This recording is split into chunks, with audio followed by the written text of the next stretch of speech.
recording this to the cloud. And this is Halloween week, week 11. We've got the captain and me. We have the captain and Tennille here. You guys are too young to remember that. So thanks to the captain. Thanks for Joy. If I printed out lots of pictures of Joy, we'd have joy to the world. So we have more Oh joy, Lord. Okay. more Ooh, joy, that's my more good joy. biopic. I like that one.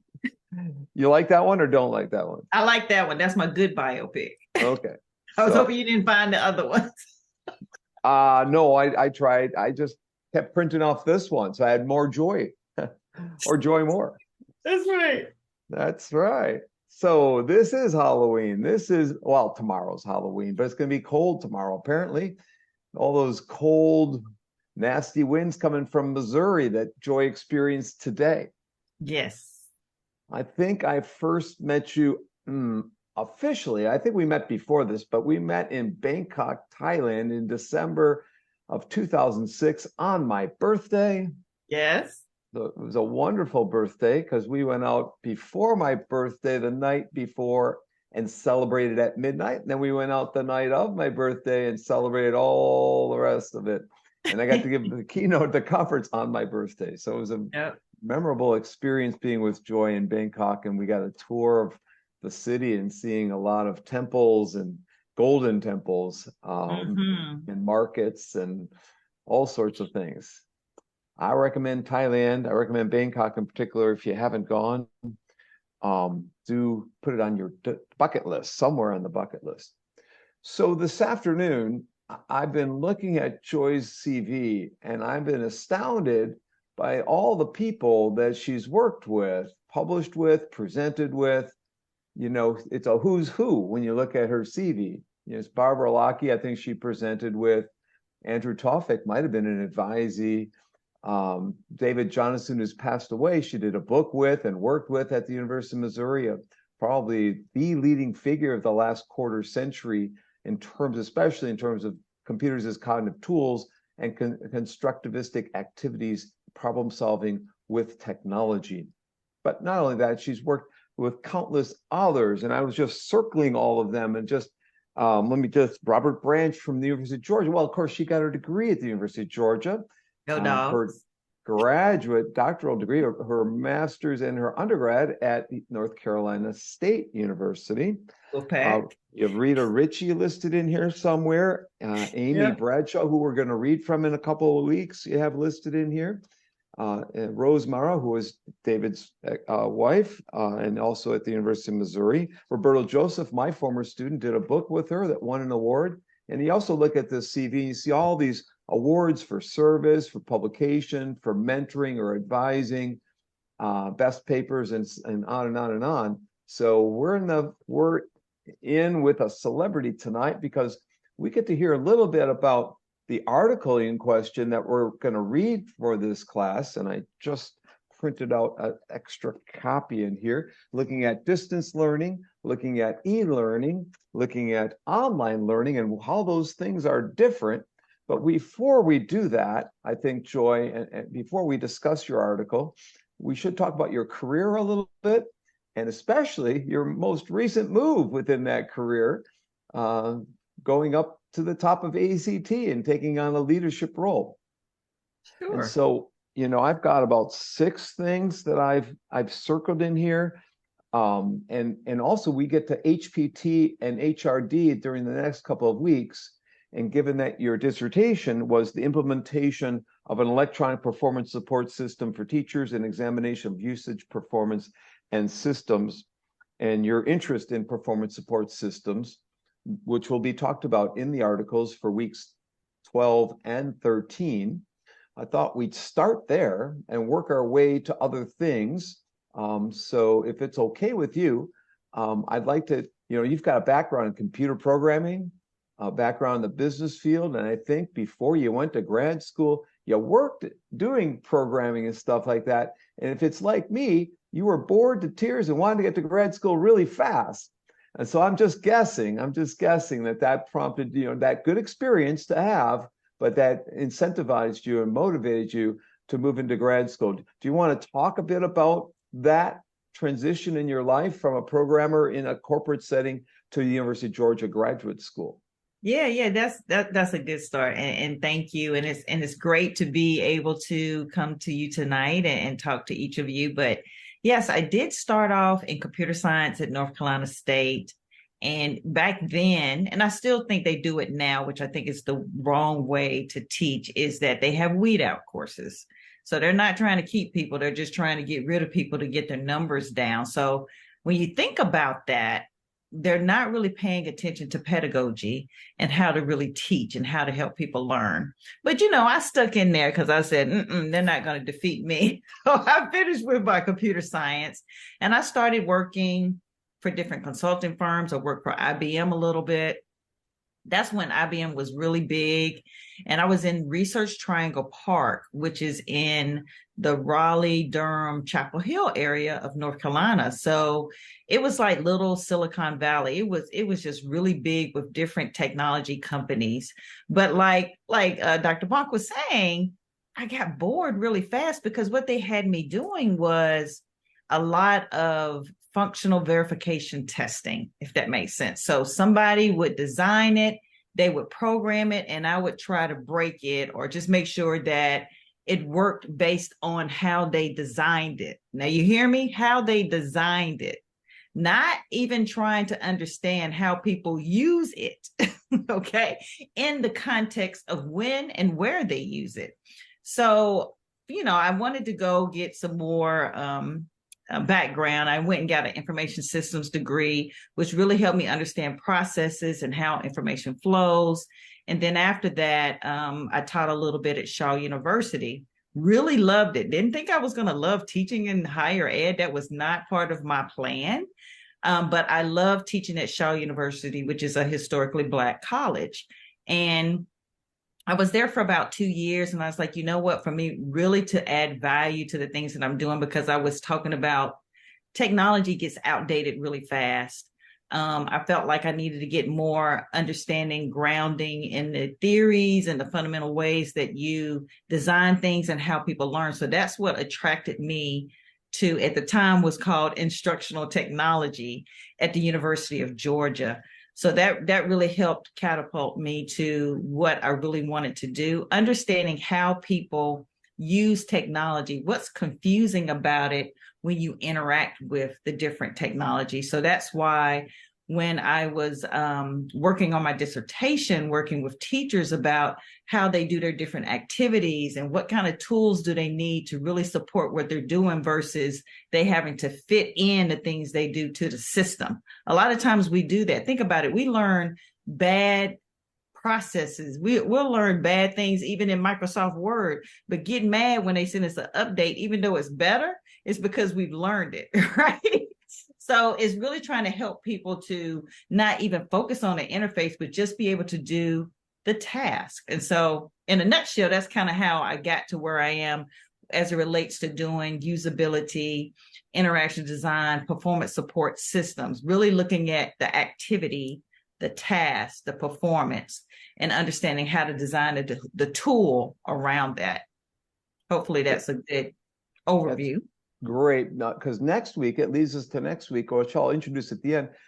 Niels Floor is coming from the Netherlands. He's the one who coined learning experience design and has a book on it and so forth. So this talk will lead to that next week. I also want to backtrack up a little bit. If you read her bio, Joi has got many interests beyond what she just described, including interactive learning environments, of course, including online learning, but also designing user-centered web applications and computer-based learning environments that support active and engaging and constructivistic forms of learning. And we could go on and on and on. But read, if you get to her homepage, you can download her CV and read through some of the publications that she's had, presentations, and the courses that she's taught. I think she's taught A to Z within this field. Course, instructional design courses, project management courses, which we touched on last week, but a whole bunch of other courses. So she knows the field as well as anyone that we're going to bring in during the 15 weeks of this course. So feel free to ask any question of Joi, because again, she's moved up into taking a big picture role as president of the AECT, and we'll get her take on the new directions for AECT later on. I've got a couple more questions, but you kind of explained a bit about your dissertation. Do you want to explain any derivatives from the dissertation, any other aspects of human performance technology that my students are going to read about in the next couple of weeks? Who might they be reading? What authors should they be paying attention to? Oh, that's okay. You got me stumped there. I'm thinking about authors about let me think about that. Because when I was doing that dissertation back then, it definitely was about performance improvement, right? And yes. So the things that I was citing is pretty old back then, but I remember distinctively citing Jim Laffey. Who you worked with, right? Because I think he was doing more things around performance support or just the whole iterative design process.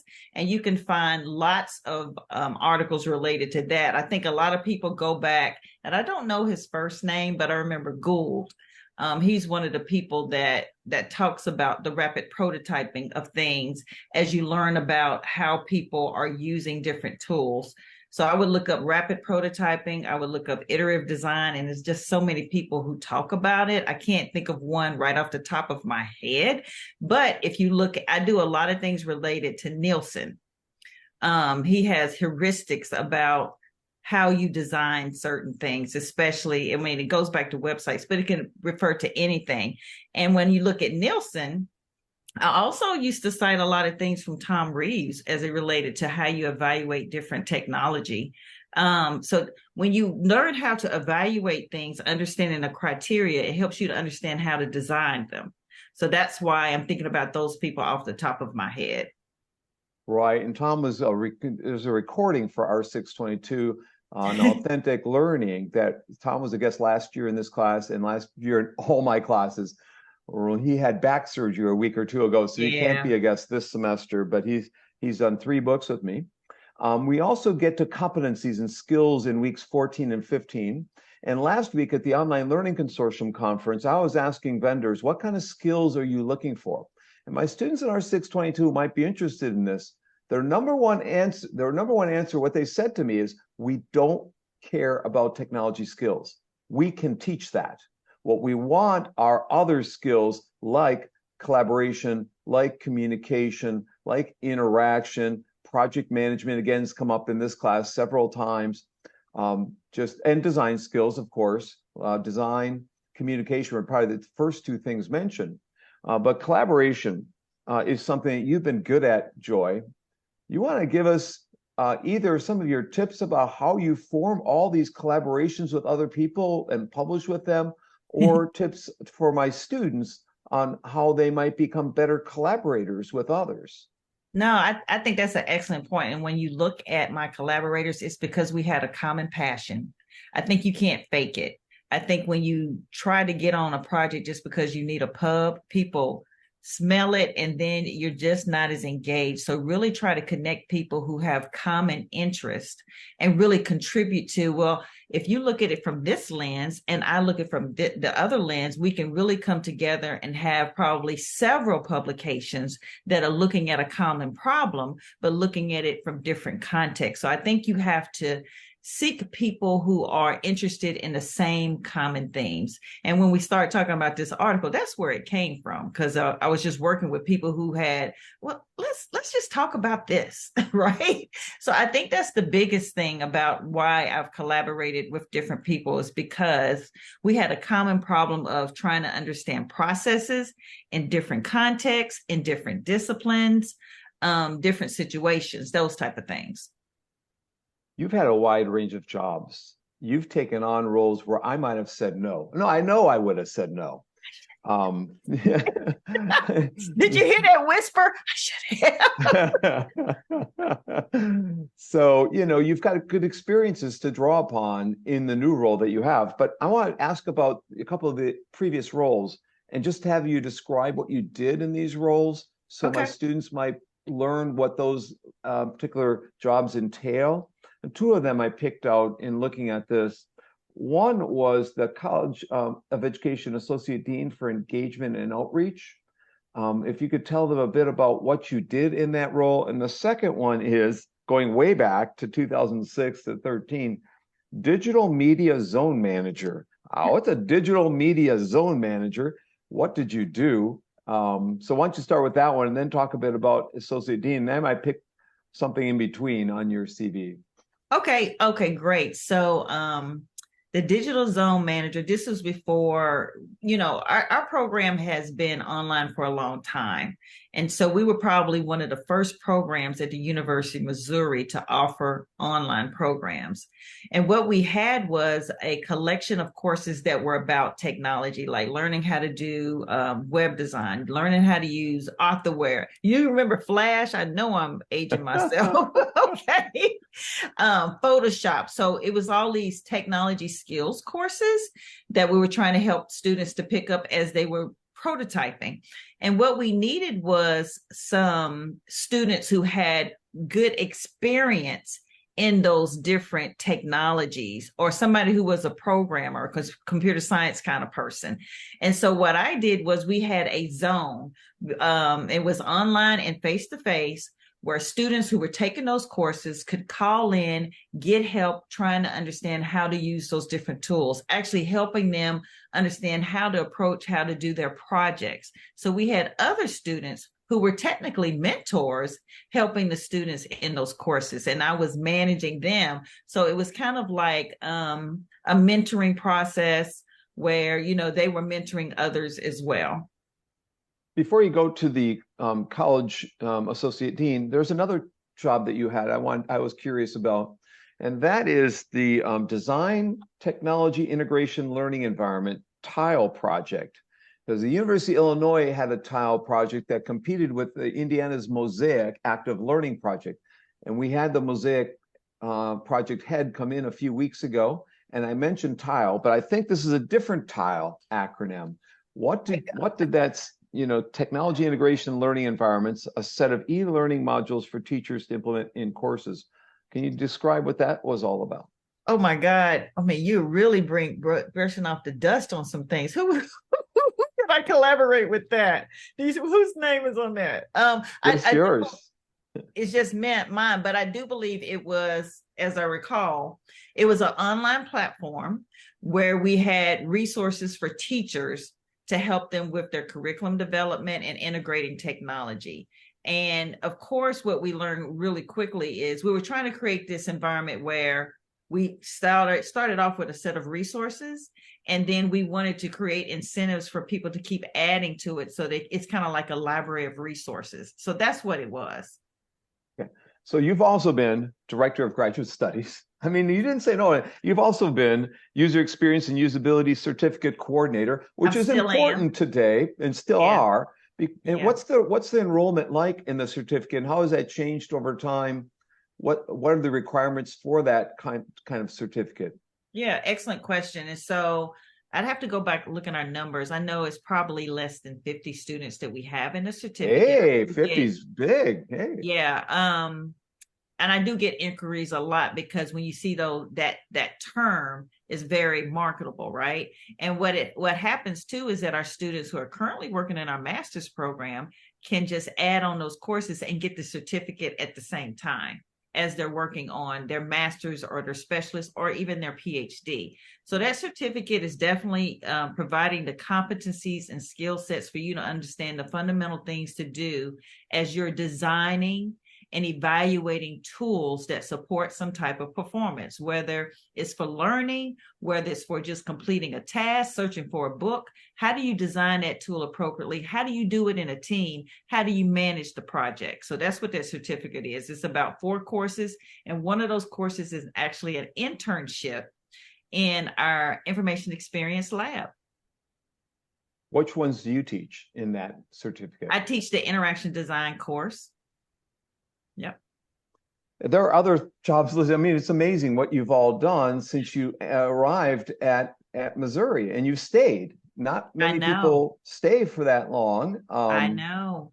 And so, you've been able to parlay that experience into continually moving up. Maybe someday you'll be the head dean, but right now you're associate dean for engagement and outreach. When I was a graduate student, I worked in the outreach department at Wisconsin, which is a big outreach place, like Penn State's is, and maybe Oklahoma's is. So what does that job entail? Oh, it is like probably the best job I've had at Mizzou. I'm gonna say that. And so I'm actually in, one of the administrators in the dean's office, but we have lots of engagement units, but I'm director over about 9. We range from childcare to childcare like for after school to programs that help kids who need special assistance and helping them to get ready for work so that they can have jobs, right? So, and they have IP, special academic plans and so forth. We also have a unit that works on like helping in-service teachers integrate technology effectively. So they do professional development related to that, and they get research grants to help support that, helping them understand how to use virtual reality and gaming, those type of things. I have one that helps parents who are not actually the mothers and fathers. There's probably the grandparents or godparents who are caregivers, providing them resources. We even have resources for people who are incarcerated to help them as they making sure that the kids are taken care of and they have the learning opportunities. So it's a range of different resources and services that we provide. But what it's doing is making a difference in our community. We even have a Mizzou Academy that is a high school, international high school, offered at the University of Missouri. I found out when I visited your campus, I think on an evaluation project maybe 11 years ago, that you had that high school and it was very popular and so forth. Yeah. Going back to the incarcerated people, that's a hot topic today. There's a lot been written in the Chronicle of Higher Ed about programs.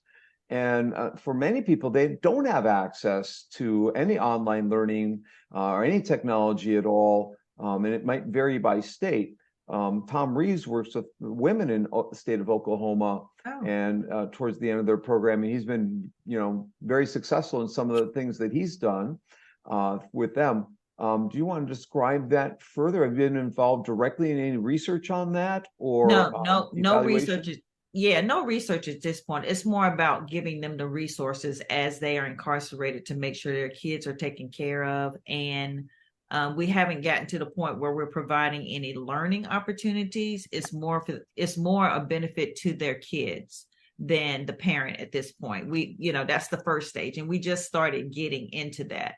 But it's one of the things that I'm looking forward to growing. Are there any other aspects of before I get to the article for this week, are there any other aspects of your career research or of your job duties that you would like to describe further, especially, we've got a lot of females in this course. You're a good role model for them and potential roles that they might have, how you negotiated the different positions and found your way to success within them. Are there any bits of wisdom or anything you want to highlight? Well, I would say, here's the thing, and I learned it the hard way too. There's something called the pie theory. I don't know if you're familiar with that. It's about performance, image, and exposure, right? And I was of the mindset that if you work hard, you're in your little corner and you performing hard, you pushing out those articles and presentations, you're going to be okay. And if they like you, they say, oh, she looks like she's doing good, you're going to be okay. But if you don't know people, if you haven't created the relationships, then what you're doing is making it difficult, because it's about relationships as you're building your career, as you're creating those collaborations. That's just as important as your article. So what my advice to you is, make sure that you are intentional about meeting people, creating those relationships, getting mentors, and getting sponsors. Those are 2 different people, right? So you can have a mentor that you talk to a lot, but you can have a sponsor who knows about you, respects you, but they're at the decision table when you're not in the room. So you need to create those relationships. That is the best advice I can give to you in your early career. So let's pause for a second, see if any of the people here have a question related to that or any previous thing before we go to the article and talk about that. Does anyone want to extend the conversation on any of the things that we brought up here? or follow up.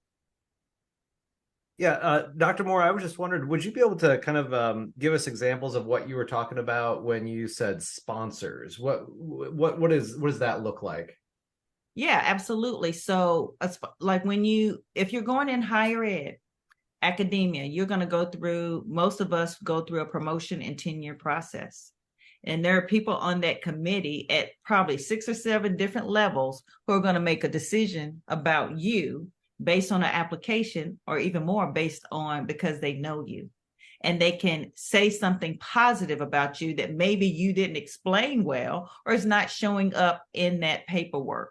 So they're at that decision table sponsoring, saying this is the right person at this time. This is why we should vote yes, or this is why this person should get this job or get this position. That's a sponsor. Anything else? Great question. I think Jill has a question since she's sitting close to her computer. Jill, go ahead. You're muted, Jill. Actually, I don't have any question, but I totally agree with Dr. Moore said. Yeah, because I think academia is kind of social network. So building relationship between people, with new people, with old people are both important. But it's challenging for me. I'm learning. Yes, you're absolutely right, Jill. But I also want you to keep in mind, people think academia is this kind of easy world, but it is a business. Matter of fact, I think it's more cutthroat than when I worked at IBM.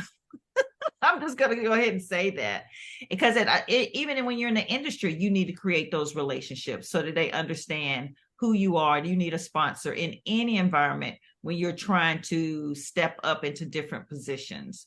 So it is definitely a business. Anyone else? So I'll raise 2 issues before we move on. One is, you've been a mentor to many people. I look at your list of advisees, and then you got an extra page of beyond dissertation, that your committees and dissertation directing. You got another page of, I don't know, advising. I'm not sure what all you're advising them in, but what are techniques, what are aspects of mentoring that you found to be important in how you work with other people? What are things that, what is your philosophy of mentoring in effect and advising? Well, I think you have to be honest, and if you have that privilege. I have the privilege now because of where I am in my rank, but not taking on too many people to advise or mentor, because then the quality starts to get smaller, right? Because your time is a commodity that you just can't get enough of. So I think the biggest thing, if you're really trying to provide quality mentoring, is to not take on too many. But if you do have a large number, think about how they might be in a way in teams where they have common interests or common research agendas, because then you may be able to form research groups with these people that you're mentoring, and they're getting and learning things about how to approach research, how they should approach their courses, because they're working in teams, even though they're all your mentors, right? They're mentees. So that might be an approach when you have a large number, because it's hard to remember every different person's, passion or research area. So sometimes team mentoring is a good way to approach it. So we've got people who might not be planning on going to the higher ed route. In fact, they might be like Evan here. He's in the Coast Guard, for instance. Jeff works in the transportation industry, in particular railroad. Others are placed in Amelia, I think English as a second language, maybe in Japan. Mm-hmm. And Jill and Alicia are my visiting scholars from China, and Lena as well, from China and Taiwan. In fact, Jill is going to give a presentation, if anyone's in Bloomington next Monday, I think, Jill, right at 12:15, all the international scholars are going to give a poster or something, right, Jill? Oh yeah. So welcome to meet me next Monday. And I'm so glad and excited to present all my studies as a story. Yeah, for all of you. Yeah. My She's life putting her story, story my together. 4 year story. Yeah. Yeah. Yeah. So come to Bloomington, come to the School of Ed. I'll send an email to all of you. But Joy, what kind of jobs have you seen your students graduate? And do you have an online master's and EDD like we do, or just an online master's and a face-to-face PhD? And what types of positions are they getting? Yeah, we just converted our PhD to be able to be totally online as well. Mm, And so we have an online master's in specialist, not an EDD. So ours is a PhD, yeah. but we've seen a variety. We have some who are in the military who went back to military type of positions. We have some because they focus so much on usability, user experience. We're able to get those business jobs like at Google. I think one was at like an insurance company doing the usability evaluation of products or some fashion toward that. So we've seen that. We've also seen students obviously go to universities and serve in professor positions, some maybe even be staff positions. So they've been able to be marketable for the type of jobs that they wanted to do. Everyone can get a job. There's lots of jobs out there. There's lots out there, I know. Compared to when you graduated and when I graduated. Yeah, yeah. There's so many more, but there's more people looking because there's more people going and entering the field. And in particular, students from China, which weren't that large a number back when I graduated. And now it's the majority, I think. Yeah, the interesting thing, and this was one of the sessions we had at the convention talking about, what is our field? We got all into the terminology. Is it instructional technology, learning design, learning engineering? It's all those things, right? It's not just one thing. And that there's so many people picking up the term, but not understanding the competencies.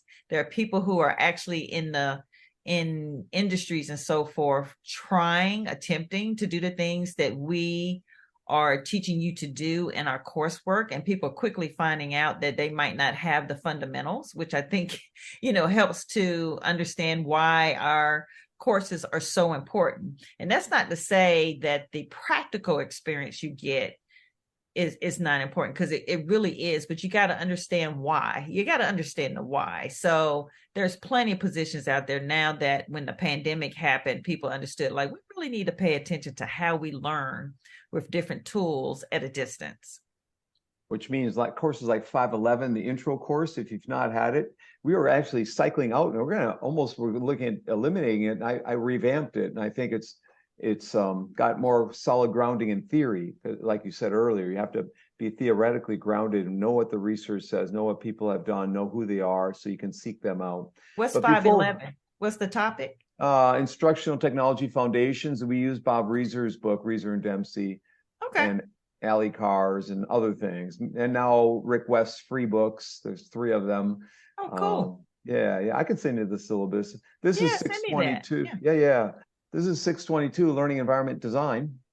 And everyone, by the way, I'm going to teach emerging learning environments in the spring.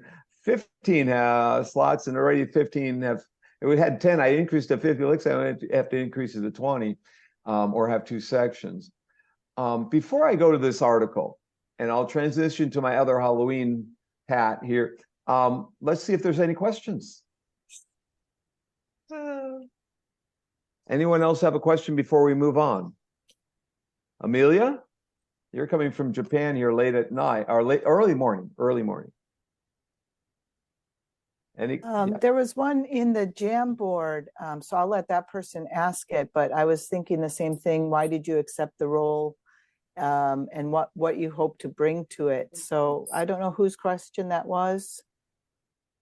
There was actually that was Rachel's in the Jamboard here. Yeah. Rachel? Yeah, Rachel makes sense. Hi, Rachel. I had dinner in DC with Rachel on Saturday night with her husband too. Rachel, go ahead. Yeah, we spend a lot of time with Kurt, and I I tell my classmates, I call him the fire hose, because he's just so energetic and so works so hard and is always producing, and it's really inspirational, but it's also a little intimidating. And I hear your background, and you're continuing to give back, you're continuing to sign on mentors, and whenever I take on a position like AECT, that's additional to the things that I get paid to do. In my case, I always think I have a mission, I have a focus, I want to do these things. That's why I'm doing it. Very clear, always laser focused on what I want to get done there, what I think I can bring to the entire organization. But in your case, you are already doing a lot with AECT, you're already doing a lot with everything else. Why become the president? That seems not to be too negative or cynical, but it seems kind of thankless. Well, thank you for that question. How about that? I had to think long and hard looking at my commitments, right? And when they called me, I was like, I was a little hesitant. And I thought about what ACT has done for me.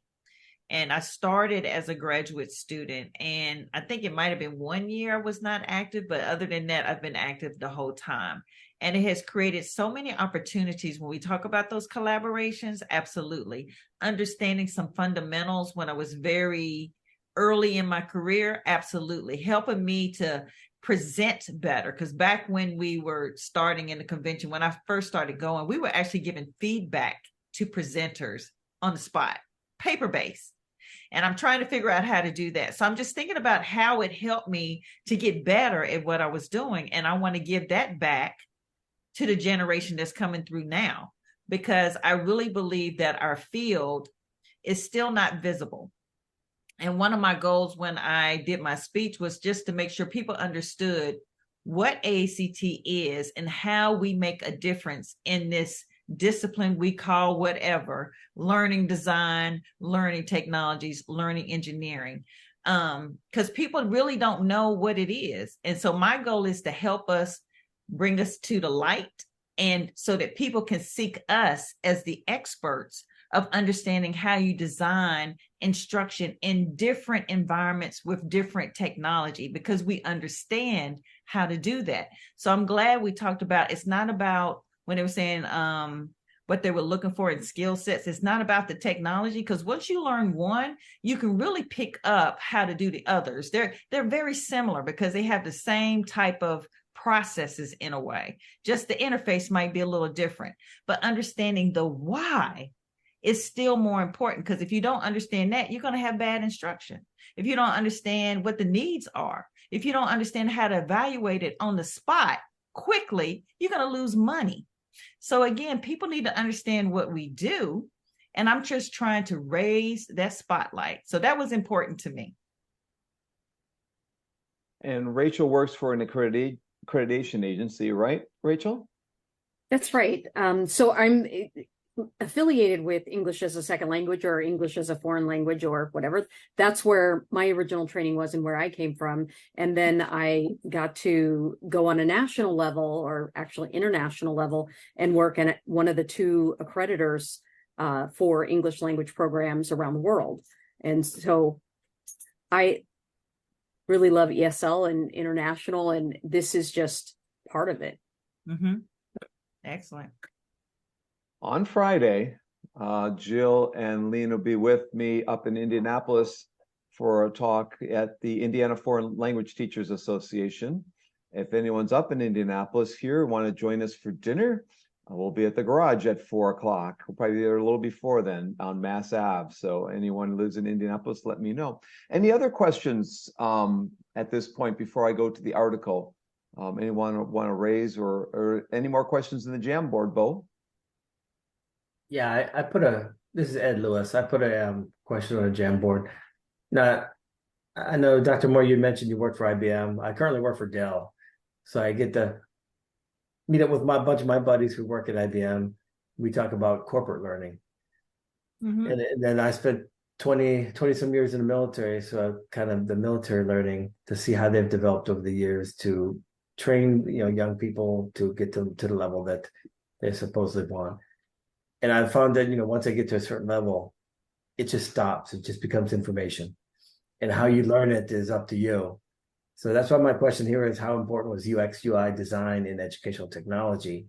And then two, how do you think technology design affects learning? So I think UX, I think you said user experience, And usability, user how interface. important it is. It's so important because, again, you want to get past the interface so that whatever you're approaching is intuitive. You're not learning about how I get there. You're already in it and you're learning. You don't want anything competing with what the activity is that's going to help me with learning. You want to decrease the cognitive load when we're talking about learning. You don't want anything distracting you. So when you talk about user experience and UX, that's what I'm talking about as it relates to learner experience as well. So I think it's so critical now as everything is out here distracting you, especially online and so forth. What's really constructing the knowledge and helping you? I think that's how it's adding to the conversation as well as adding to the pedagogy when we talk about our field. Now, you had a second question. What was the second one? Yeah, it was about technology design affecting learning. My experience. How does technology design affect learning? I mean, yeah, it goes back to that. It does go back to that because how you design it can increase the cognitive load that makes it very difficult for you to retain information or extract it or even increase the complexity of something that may have been easy to learn. Yeah, because we talked about during the pandemic, my kids went through the Canvas stage where teachers used Canvas and all the other tools differently, inconsistent even in the same school, and it caused so much challenge for the child. And the parents were never taught how the teachers were going to use it. So we were struggling to figure out what the kids were going to learn. And that's why I looked at this education. Like, if you would have taught the parents and the teachers the same thing, maybe we could have got past that, as you put it, cognitive load and concentrate on the actual learning piece. But you brought up, you just triggered something early in my career. I was talking to one of my students about how I had designed something in the course. And they said, well, I was expecting it over here. But it was about, I don't know if you talked about mental models. And I was focused on how light things should be versus what was the activity to support what they needed to do to complete an assignment. So you can have different ways of representing information in a Canvas course. And I'm not, to be honest, an advocate of everything looking the same because it's going to depend on the content and it's going to depend on the activity. But I do believe, like, I think most people use Canvas and they use modules, at least trying to put everything together that supports whatever that sub-theme of your course schedule together to build all of the resources so you're not looking everywhere to complete that activity, right? So we do need help in making sure we are understanding how to create the activities within a course versus putting all of your readings under readings where they're not linked to the assignment that I'm getting ready to work on. Or even when you're doing a discussion thread, it would be wonderful if, as I'm doing a discussion, on the side, it could pop up with the actual article that I'm referencing, and I could just copy paste and move it over really fast. Sometimes it's just about things that are on the window. If I can have multiple windows open, or if I can have a split screen, how does it support that? Those are the things that I'm talking about when we talk about user experience. I hope that makes sense. Yep, that's what I was referencing. Yep. Because, like I said, what I've done courses here, not other degrees, and they may go to Canvas and forget the library piece. Yeah. But now I've got to go to another, or they put a Kaltura in there, or they want you to use it, but they don't put the link in there, and now you have to search for it somewhere else. Exactly. When you have to search for it, then it's taking you away from that activity, and you're spending too much time and effort when you could have been learning, yes. Right? So it's those little things as we're designing our courses. Absolutely. So there's two reflection moments here while you were discussing things. One, at the conference last week, Online Learning Consortium Accelerate Conference, repeatedly, across the vendors, I saw 23 different vendors, and there must have been half of them that were creating apps that lay over the top of Canvas to make it more engaging and interactive. Mm-hmm. And they're taking this flat, gray, boring interface and layering out over the top visually engaging components, and then adding to that, creating threads, just different discussion forums than what we have in Canvas forums. One called Inscribe. There's one called Yellow Dig. There are several vendors that came to offer more of a community feel than what you can get with the vanilla bland functionality of Canvas. It was created by really brilliant, they were just graduated from BYU, I think, these computer science majors, and they decided to build Canvas for the world. And really for a large section undergraduate courses, really weren't thinking about graduate courses at all when they designed Canvas. But it's a better tool than what we had with Blackboard and what we have with other tools, previous tools, and I used them all. And sure, and Joy, if you read her CV, she's used them all herself. I've used them all. All of them. So, one point I see a big focus on engagement and trying to get to the next level. The second thing, a reflective moment, is if you came to the session last week with Peter Shea from Albany, the editor of Online Learning Journal, we presented together on Thursday, and Peter mentioned that he tried to change the community of inquiry model to add not just cognitive presence, social presence, teaching presence, but it added learner presence. Yeah.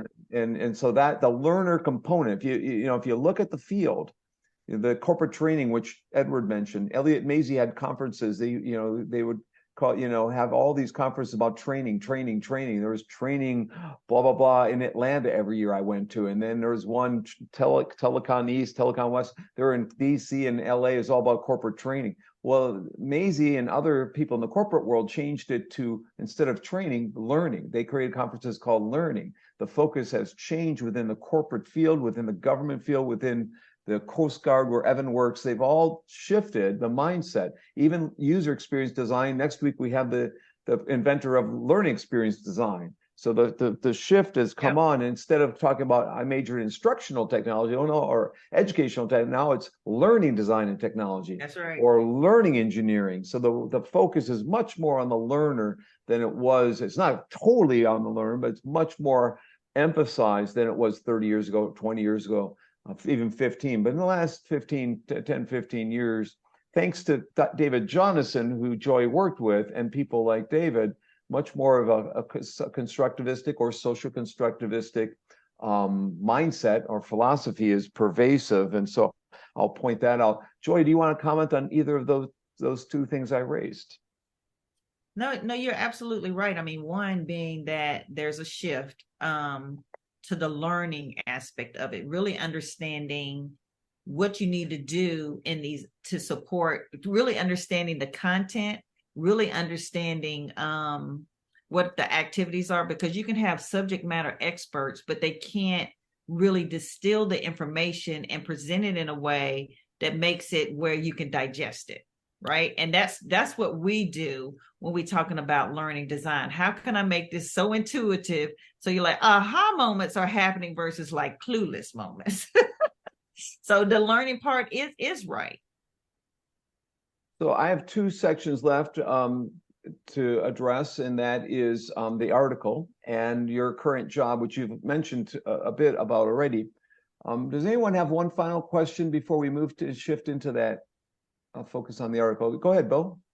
Yeah, mine was actually in kind of on the topic of AECT as well. I was wondering what, as you move into this position, what goals do you have for yourself in, I guess, how are you going to put your own spin on the position, and what impact will that have on the overall AECT organization as well?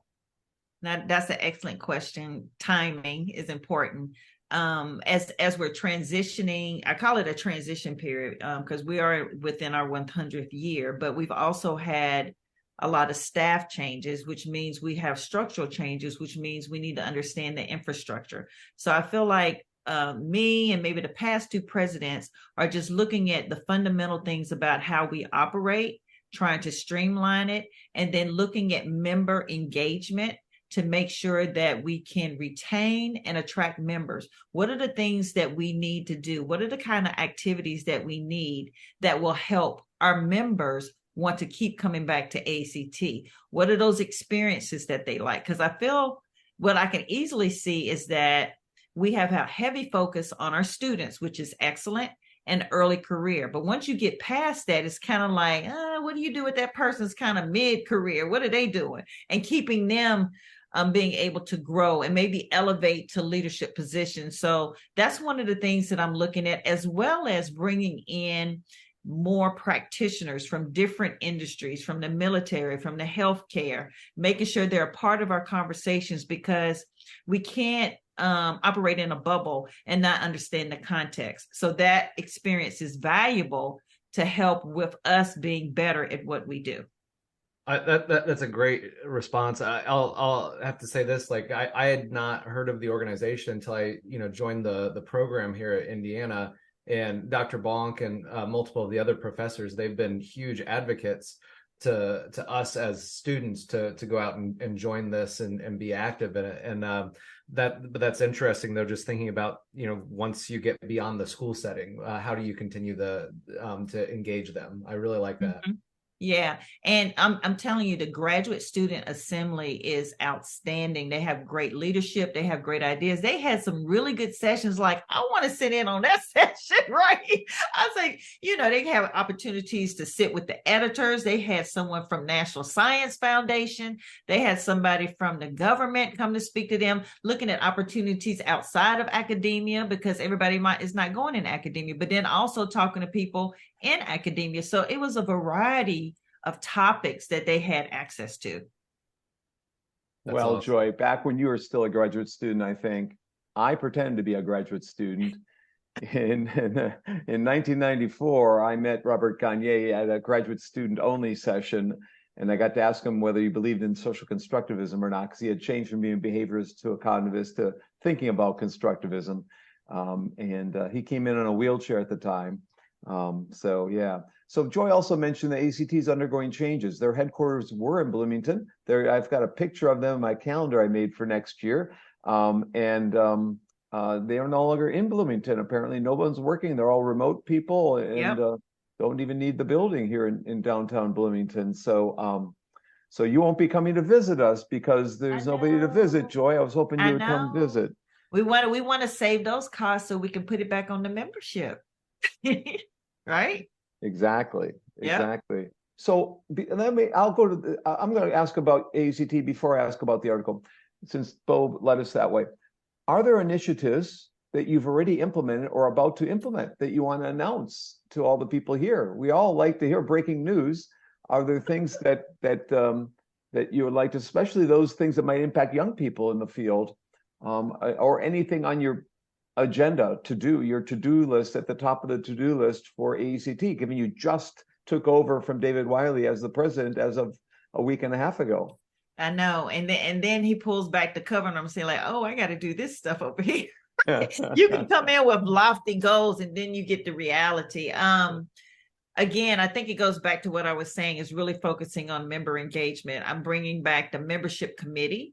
And I think what I want to make sure is how it's very transparent for people to volunteer to be on these committees. And I ask people to do it because not to create more work, it's because it's an opportunity to network and not to add on a lot more activities or load. But just thinking about, I had a student who was on a new initiative that I started this year, was the AECT Fellows, which is like our highest recognition of people who are, significant and exemplary achievements in our field.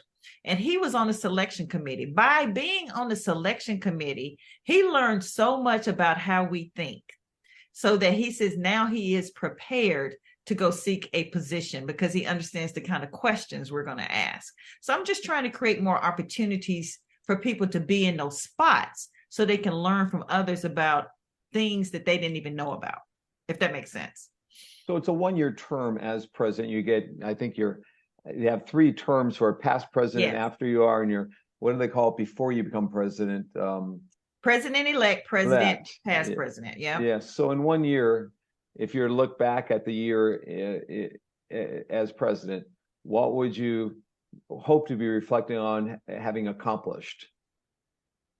Ooh, that we increased our numbers of members, and that we increased member engagement, and that we brought more visibility to our discipline. I think there were 800 and some at the conference this year. That's what I heard. Yeah. And I think that I thought 1,000 was live face to face. So it's pretty close to back to pre-pandemic days. Was that 800 and something? I guess that's both online and face to face. That was face to face, but the majority, we had over 700 in person for sure. And maybe it was and like the numbers are still coming back, because again, we only have a staff of 4. And so they were taking on a lot. So the numbers actually might be more, because people were registering on site, which I was surprised about too. I was like, wow, okay. So, yeah. So before we get to her article, and this week again is the psychology of online learning. Does anyone have an AECT question for Joi? Or related? Or love for you all to be members. You will not regret it. They're all signing up. Michelle apparently signed up 2 weeks ago. Rachel already has. So I don't want to put everyone on the spot, but if you don't. You can tell me later if you're a member or not. I'm curious about that. Any other comments before we go to our article? So, just for a few minutes anyhow, I want us to talk about your article. It's called E-Learning, Online Learning, and Distance Learning Environments. Are they the same? It's again a terminology issue, just like the field has a terminology issue. So the field of distance learning or online learning or e-learning, I think since you wrote this article, I think people have started to focus on the word online over distance and e-learning. And for a while, when 20 years ago, I thought the word would become e-learning. Everything was e-learning this, e-learning that. If you go 30 years ago, it was all distance learning or correspondence. So there's been a transition, but distance learning is still a viable term because of the derivations, the derivatives of different things like a MOOC or online classes. Distance learning includes radio. Distance learning includes television-based. Distance learning includes correspondence. We just don't utilize those or talk about those. But during the pandemic, distance learning might have been more important of a term than online learning. But now we're post-pandemic, where online learning, again, it seems to be the term that people realize or reflect on, that your mother's reading about on, in the Wall Street Journal. And that's the case.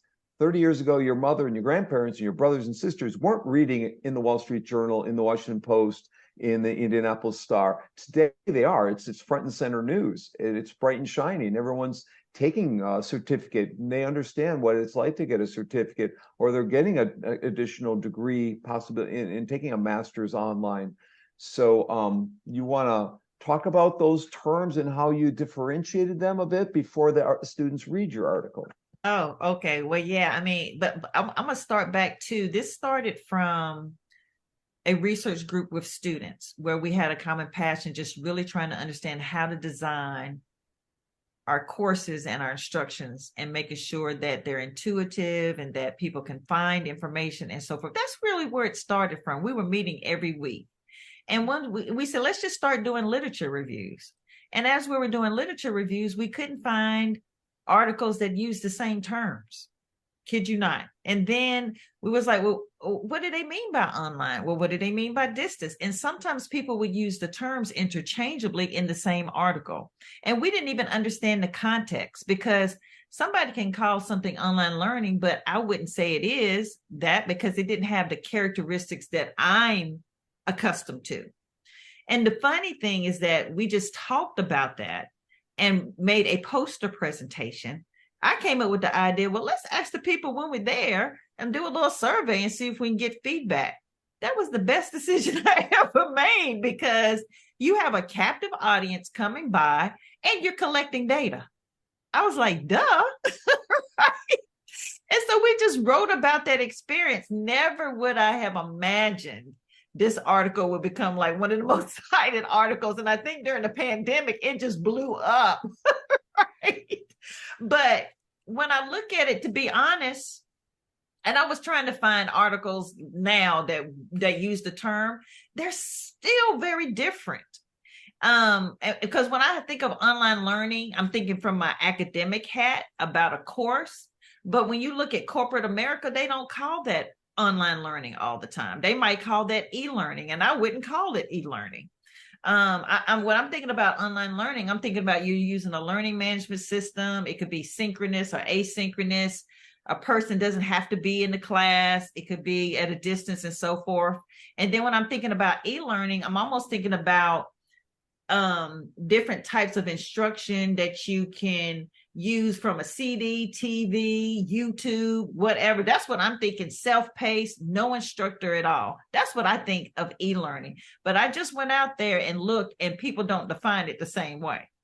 But I think the biggest point about it is this: whenever you do and you use a term and you write about it, you must define it and provide the context and the characteristics so people can understand if they can compare it to what they're doing and learn from it. And two, in a way, it doesn't really matter the term, because we're focusing on learning, right? Learning happens in different situations, different contexts. I mean, did we imagine people might be learning on the bus?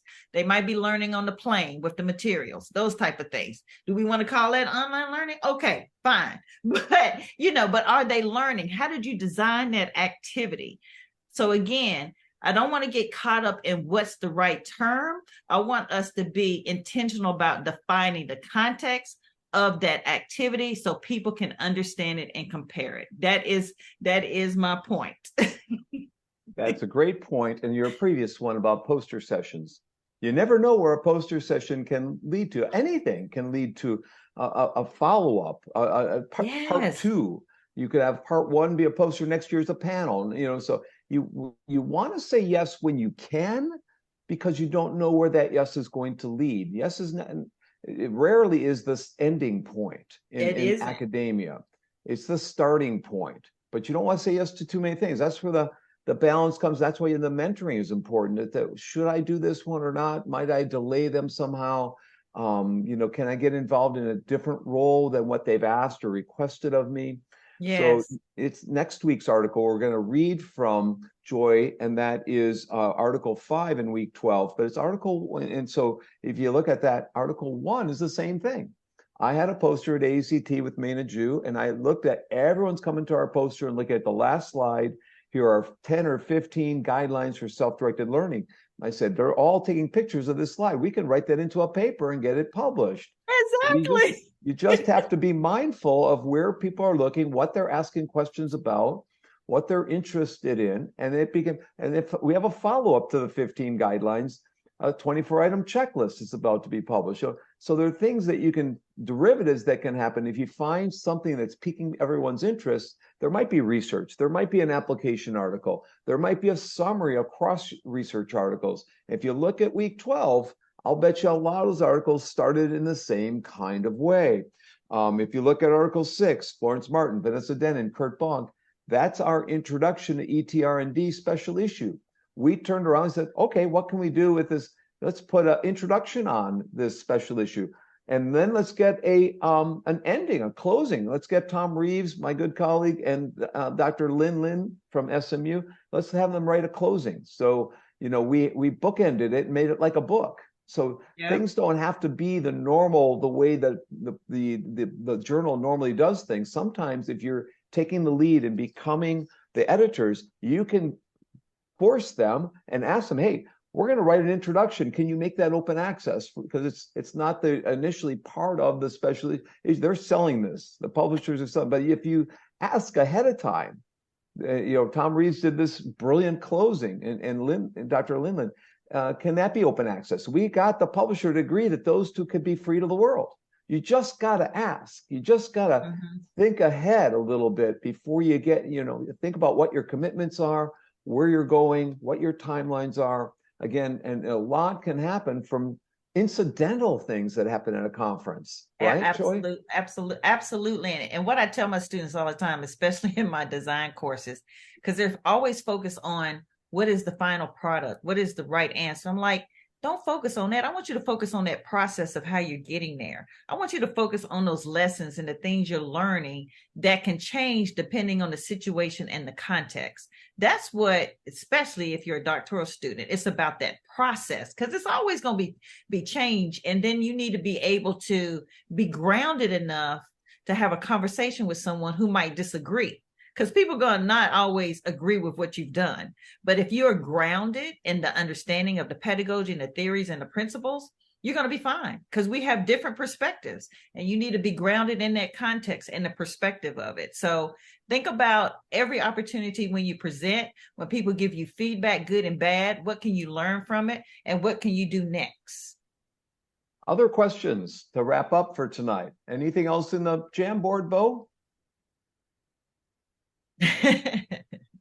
Says no. Anyone else want to covers us for the Jamboard, actually? Yeah.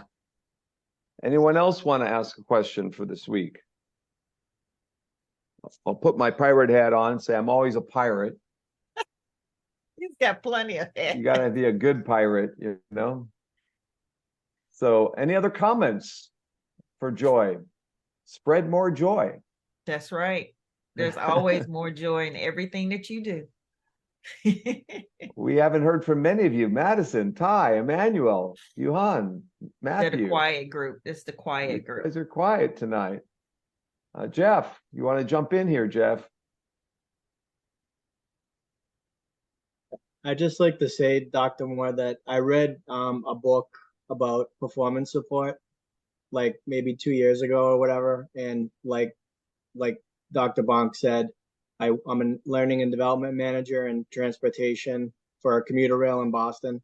So, we have a lot of big, heavy things that we do, maintenance, all that kind of stuff. So performance support is something that really resonates with me, because with the mentality where I work in the railroad, it's very antiquated. So it's all about sending someone to a class and training them, and then not following up with performance support and all those types of things. So it's been that subject's been really helpful for me, where I work. So good. I mean, it's really understanding. You really need to be able to do a I don't want to call it a needs assessments, but you really should be able to evaluate by doing observations and really studying how they're performing that activity. You learn so much by just watching. And one thing I didn't talk about, Kurt, is that I had my toe a little bit in the medical field. I worked with some doctors with electronic health records. Oh, it's scary what I learned. It was so scary. And I understand how accidents happen. And I was really trying to understand that process and really help them design a dashboard where they can get to information quickly, visually see the information about a patient so that they can make the right decisions at the right time. Because to be honest, they're guessing. And that's scary. That is scary. That is scary. There's others we haven't heard from. Michelle, Lena, Alicia, Emily. One of you like to make even just a comment to close here tonight? Anyone want to jump in? Hey, Dr. Bonk, it's Emmanuel. Yeah. Yes, I was going to say, I definitely look forward to reading more of your work, Dr. Moore. I have a background. Actually, I know Dr. Lockey because I graduated from Virginia Tech's Master's Instructional Systems Technology Master's Program. And she actually wrote one of my recommendation letters for this program. So, but yeah, like I struggle with what I want to focus on, because I come from a corporate learning environment. I work for a K-12 software company, Power School. And for me, it's like, I feel like I want to get into learning transfer, because again, kind of like what Jeff was talking about, like, how do you best prepare a training program so that the knowledge they learn from it transfers to the context in which they use it. So context and perspective and all those things are important. But again, I'm in another class right now, a research methodologies class, and we have a lot of these assignments on creating research projects. And it's just like, I don't know, I still feel like I haven't quite found what I'm looking for yet. Like, is it workplace learning transfer? Is it, developing learning environments? So I'm still trying to figure all that out. And so when I saw your CV and some of the things you've worked on, like I've definitely piqued my interest to kind of read and dig a little bit deeper in that. So I look forward to doing that. Excellent. And something else as I think about take a look at just-in-time kind of learning too. Sometimes that works when you're talking about context and making sure that people have the transfer. It's like while they're actually in the context, giving them the scaffolding for them to understand and learn something right then can stick versus you teaching it in a classroom. Nice. Okay. Thank you.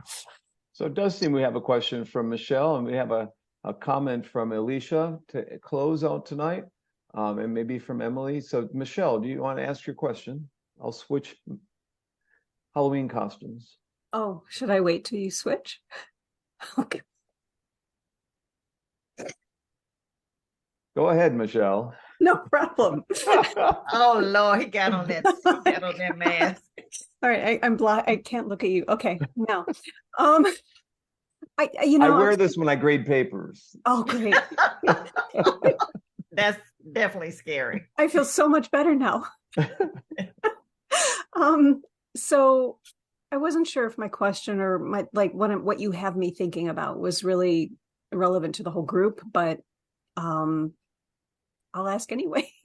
I don't even know. I'm just you have me thinking about where I'm at. And that's why I was kind of hesitant to speak up, because I don't want to take up all the air in the room.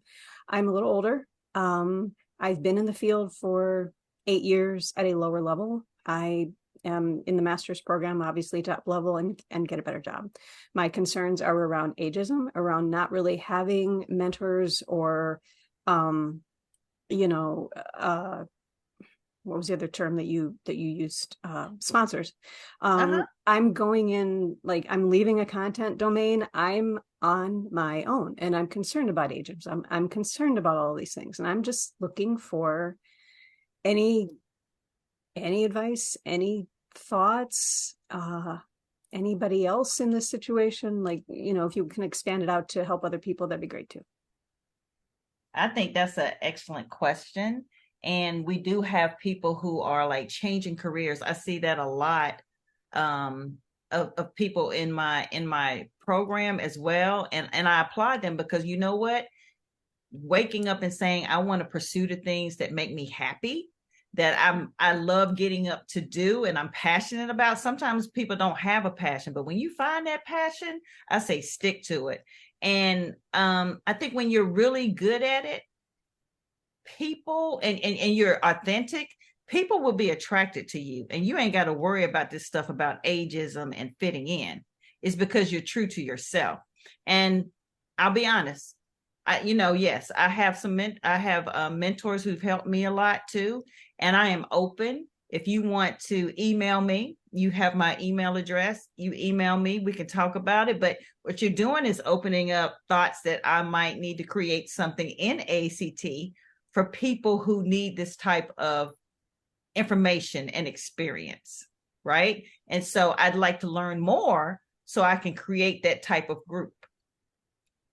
I would be happy to talk to you more. Absolutely. Email me. Okay. Go ahead and email me. Seriously. Thank you. Thank you. Appreciate it. So Emily put on her camera, and I'm thinking that Emily might have something to say. Emily? Hi, Dr. Moore. Thank you. Kind of like Michelle, I take time to process all this information, but the one thing that I was thinking about was when you were talking about defining the context and the characteristics. My formal education is in early childhood and special education. I fell into the role of instructional technologist, is what we're called in my district, because I was using a lot of technology with my students that were in resource classes. But surrounding districts are my my colleagues are all named something different, and we all do something different as well. So it's very interesting when we all meet together and we talk about our roles and what we do and how our titles are different, but we have common ground. And I think that's something that is a big topic of conversation lately, at least where I'm at. of, really figuring out what it is that we do, what our role is. And I'm in a public school district. Mm-hmm. Absolutely. I think again is really trying to help. AECT can help like school districts and other industries understand the expertise and the fundamental skills that we have, so that when you are putting people in those type of positions in your school, they understand the skill sets that are needed and also the support and resources that they have with people in our organization. So you're bringing up another nugget that I'm putting on my list of places that we need to network more. And so today I was sent an article by IST alum Yunjo An, who is a chair at University of North Texas. She published an article in ETR&D on the competencies and skills that are needed in this field just today. And I'm going to add it to week 15 or week 14. Oh, I was going to that's send it to good. but maybe I'll send it to you guys tonight because it's fresh. It's just published today. And Emily, you might get some insights from that article. Actually, when I said Emily, I was looking at the other Emily. Emily Verga, do you want to make a final comment for us? Sure. Thank you, Dr. Bonk, and thank you, Dr. Moore. So much of what you shared resonated. And ironically, like the other Emily, I also work in the K-12 setting. And we are, was a former special education teacher also. Emily brought on our instructional technology coaches. And I have the privilege of working as director of curriculum instruction. But we're really focusing on, even with our veteran teachers, understanding why they're doing what they're doing in the classroom with their students first and foremost.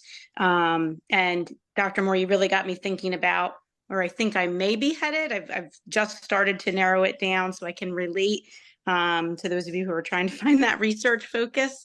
But I've just started to narrow down where I think I may be headed with my dissertation, looking at the digital literacy competency of our teachers, and if their digital literacy competency, how and if it impacts the learner experience, specifically as it relates to accessibility.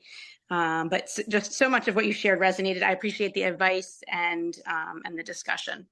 That's a good topic. That's an excellent topic. That's where I think I'm headed. It's really, I forget who said they had so many different areas of interest. So I'm excited to share that I think I'm getting to somewhere where I want to be, but I'm sure it'll continue to be refined and revamped. And I'm still a couple courses away from officially starting, but that's where I think I'm headed. Yeah, I remember that first year, or even the second year, like how I'm going to narrow this down. And the best advice, I think it was maybe Tom Reeves, is like, you can't solve the world in this program. Just take a little nugget, focus on that, and you will continue to branch out and grow on it, because he said the best dissertation is a done dissertation, right? that's Tom Reeves. Yeah, check his Google Scholar Index. He's published hundreds of articles and a dozen books and so forth. Yeah, and my compadre for many things. And there are two types of dissertations: a done dissertation, and some, once in a while, push to make a difference in some way. Absolutely. To define the field. So absolutely. So there are two choices. You definitely want to make, you do want to make a difference and have an impact, but you know how we get caught up in like, oh God, I got to solve all these problems. No, you can't do it. Not in that timeline. Not in that time. You can build on it. Yes, you build on it. You build on it. The funny conversation, my mom just asked me today, ironically, how long I have. And I said, well, once I get there, I think it's a 7-year window. And my dad must have been eavesdropping, because he said that sounds like one paragraph a year, or one paragraph a week or day, whatever. He was like that. He's like 7 years. I was like, no, Dad, I'll get it done sooner. Hopefully. Yeah. You'll get it done sooner. We have time for 1 minute. So I'd like two people to have a 30-second last comment. Do we have two people who would like to make the last comment? We haven't heard from a number of you, so don't be shy. Alicia wanted to jump in at one point. 30 seconds, Alicia. Okay. Thank you, Dr. Bonk, and thanks, Dr. Moore. You are incredibly capable. I respect you a lot. Okay, thank you. I Alicia's an appreciate English teacher in the Shanghai area, so a professor. that. Excellent. Her second tour of duty as a visiting scholar here at Indiana University. Oh, cool. Anyone else? Everyone else is too shy. Come on, one more person, please. They're processing. They're processing. We haven't heard from many of you. Lena, we haven't heard from you tonight.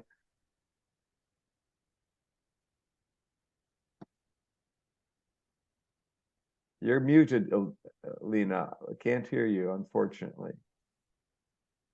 It's still muted, so oh darn it.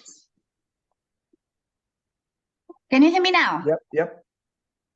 Okay, Yes. I think something wrong with my microphone. Okay, nice to meet you here, Dr. Moore, and hello, Dr. Bank.